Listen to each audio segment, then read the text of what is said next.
శ్రావణ మాసాన్ని పురస్కరించుకొని వేములవాడ రాజన్న ఆలయంలో బ్రేక్ దర్శనానికి ఏర్పాట్లు చేస్తున్నామన్నారు ఎమ్మెల్యే ఆది శ్రీనివాస్.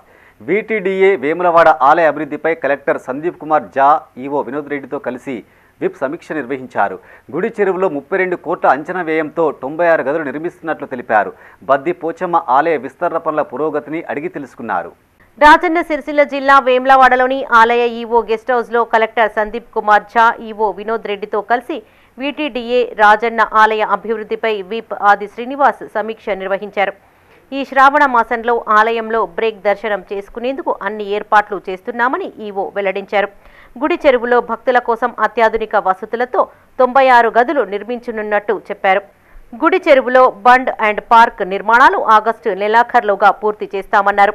నటరాజ సూర్య నమస్కారం విగ్రహాలు, amphitheatre, internal pathway, zone 1 plantation పూర్తి కాగా ల్యాండ్స్కేప్, గ్రానైట్ ఫ్లోరింగ్ తదితర పనులు 80% పూర్తి అయినట్టు వివరించారు.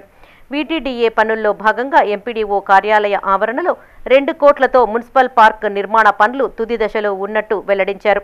ఈ సమీక్షలో ఆర్డీఓ రాజేశ్వర్, టూరిజం శాఖ డీఈ విద్యాసాగర్, జేఈ జీవన్, ఆలయ EE Rajesh, DE Raghunandan, Rameshwararao, municipal commissioner Anvesh, R N B AE Satish, DT CPO Ansari పాల్గొన్నారు.